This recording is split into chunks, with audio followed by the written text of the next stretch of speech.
My name is Tracy Fish. I'm currently located in Reno, Nevada, and I am currently the assistant professor and area head of photography at the University of Nevada in Reno. I was part of the first publication, Chasing the Paper Canoe.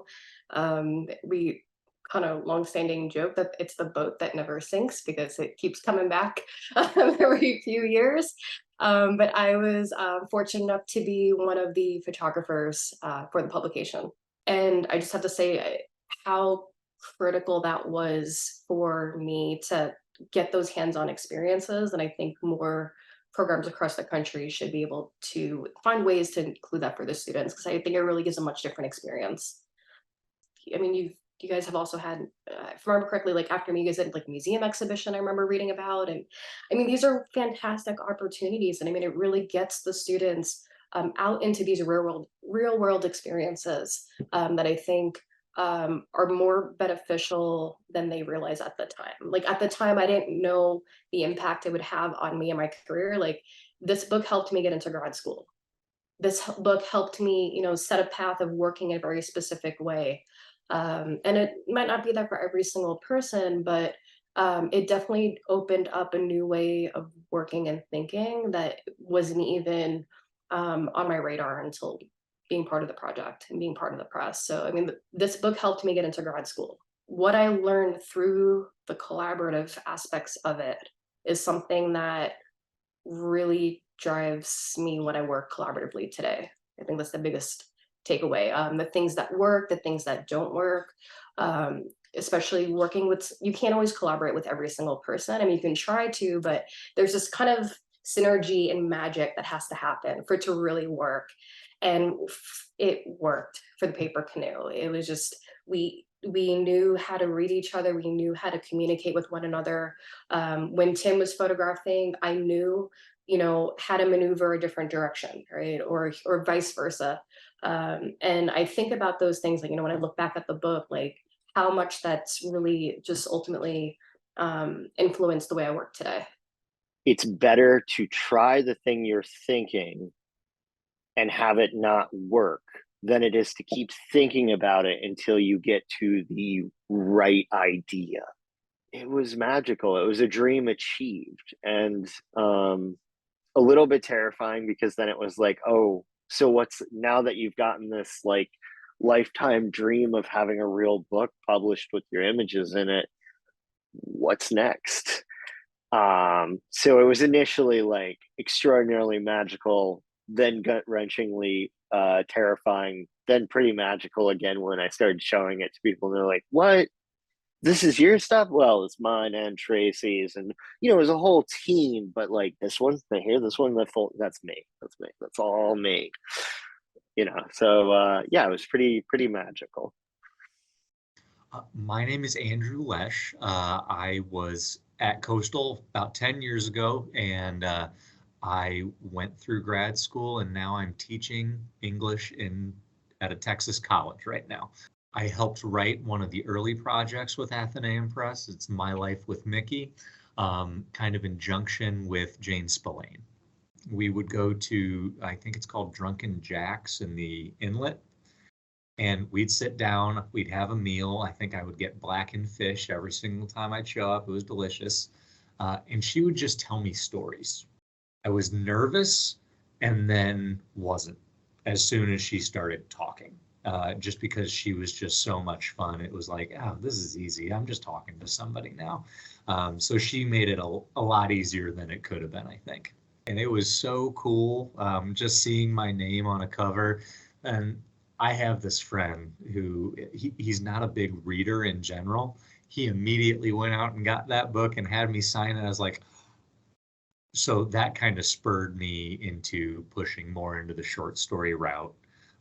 And I've published 5 or 6 short stories at this point. So it helped. It definitely helped. It really, really does help with that idea of it's not just a writer, it's not just a photographer. You guys have to work together to make things beautiful. So through the press, I was able to work on a book and writing for that. I was also able to work on a museum exhibit, which then led to someone seeing that exhibit and then led to a job opportunity. I know for me, one of the things that really stood out about the press and the press kind of broke that up in a very shocking way. One, because you're working in a group with a bunch of different people who have different ideas, who have different belief systems and different thoughts about the creative endeavor we're embarking on. But also the idea of working on a project that you're passionate about and completing that project that people are going to see was something that was completely new to me. Become so invested in the project, you become very passionate about it. So there's that part. And then I think the shocker for me was just how immersive the learning experience was. Like we're really, really taking it all on and we're really in there. And for me, community was really big. So to be able to talk to people and the voices of the project were really important to be able to connect in that way. So community. And then I think the challenge, but also success was working across disciplines. So you're learning the language of a skill set beyond your own. So like I'm kind of getting the understanding of how the brain works when it comes to graphic design or other parts. And so it can be challenging, but when it all comes together, it creates this beautiful project. And so I think that was my experience and what I learned from it. Dr. Morehouse had given us so much research, so many audio clips, and so many stories that we all kind of watched and were attached to and wanted to, take to the hilltop and share with the whole world. And it was so hard to curate those into any kind of medium, a book, a museum exhibit. Like we just wanted to tell all of them. So that was kind of the first time that I had this really latched onto the idea of how important the stories were, the content was, and being a designer, that is most important, is what is your message and why is it, and then everything else followed. But I think what the press had offered, was a lot of experience design with the museum exhibit, and I could say that without that museum exhibit in my portfolio, I really don't know that Jack Porter would have looked at me at all without that experience. So that the press has really impacted exactly where I am today and wanted to be too. I'm Mandy Floyd. I am alumni of Coastal Carolina, an alumni of working with Athenaeum Press. I worked on a War on Two Fronts, Chicken Bog project, and now I am a research fellow at South Carolina Historical Society and a teaching associate at Coastal Carolina University in the history department. The biggest thing I remember is the discussions on how things were going to look, and nobody could really visualize it.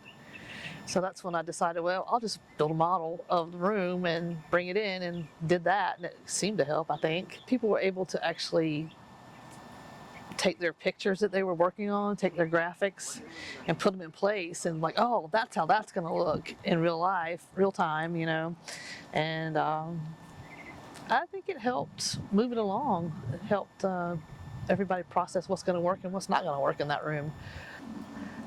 After I got my bachelor's in 16 and my master's in 2018, and I won't take away any of that. The time here at Coastal was great, but I was able to use everything that I learned, particularly in the press, into being able to collaborate on historic preservation projects. Being able to go into communities and talk to people about things that happened in the past, and particularly with my dissertation on Rosenwald schools. It's a huge part of African American history, particularly in the South.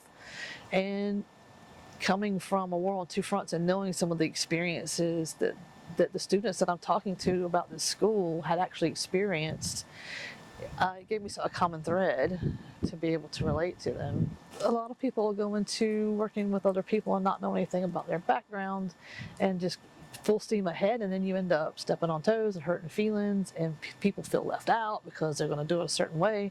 But when I did this project with the press, it's showed me how to direct my empathy towards these people that I'm actually working with now, trying to get another project finished, and to be able to know where they're coming from and be able to sit down and talk to them and let them speak and I'll listen. Hello, I am Brooks Libby, and I was the audiovisual lead on the Sandy Island project.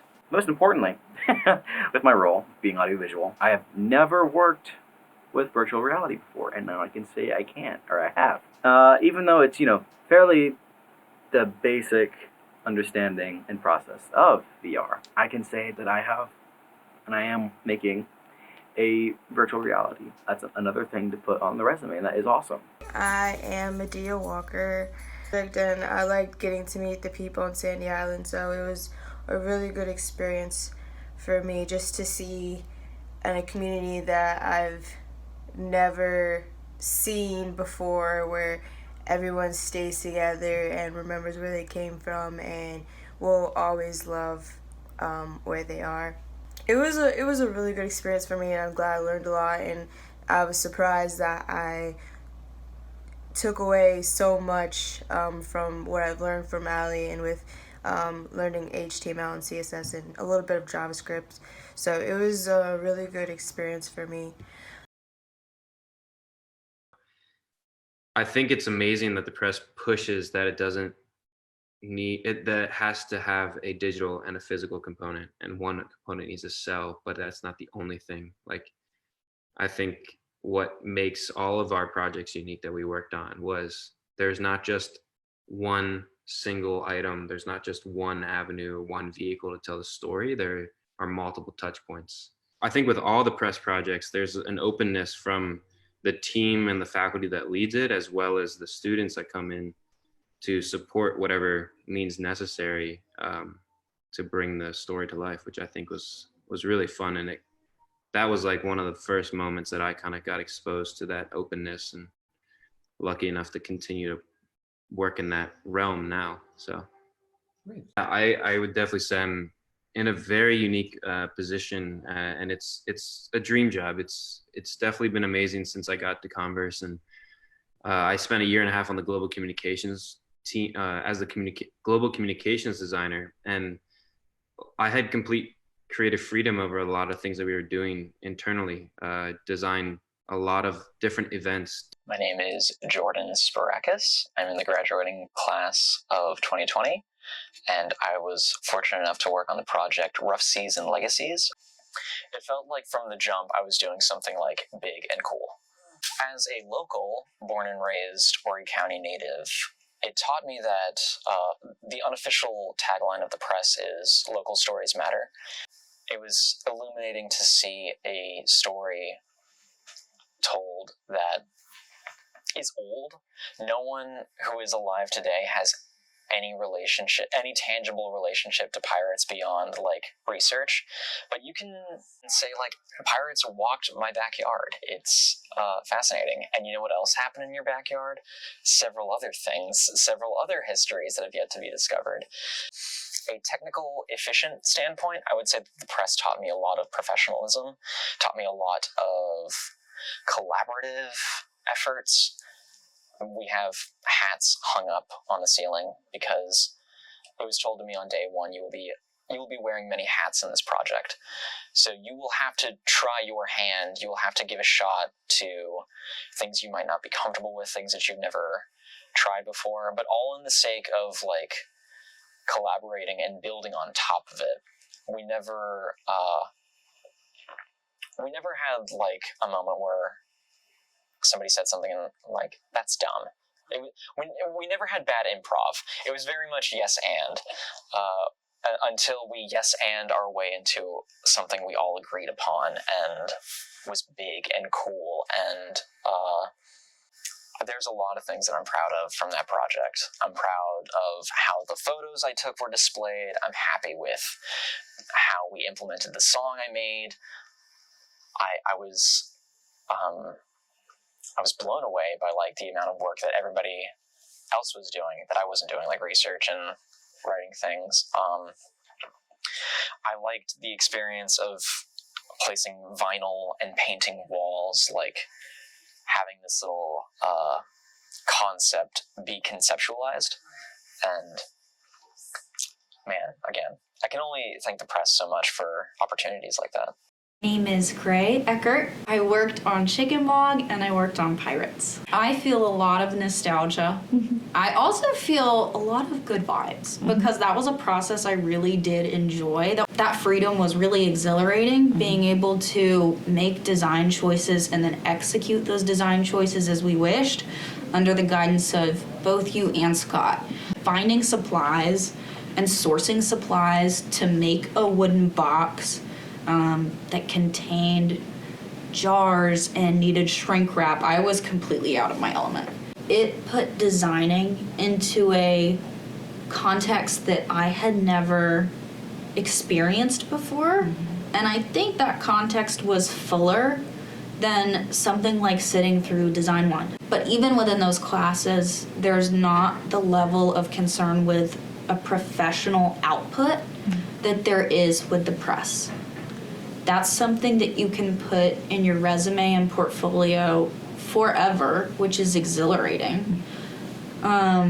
Super handy for graduate school and also for the real world finding design jobs. There's a difference between participating and being in the mix and then taking ownership. I feel like it's that step further. So when you are able to, ask questions and to have those experiences and be comfortable in doing that, really gives you a different type of pride.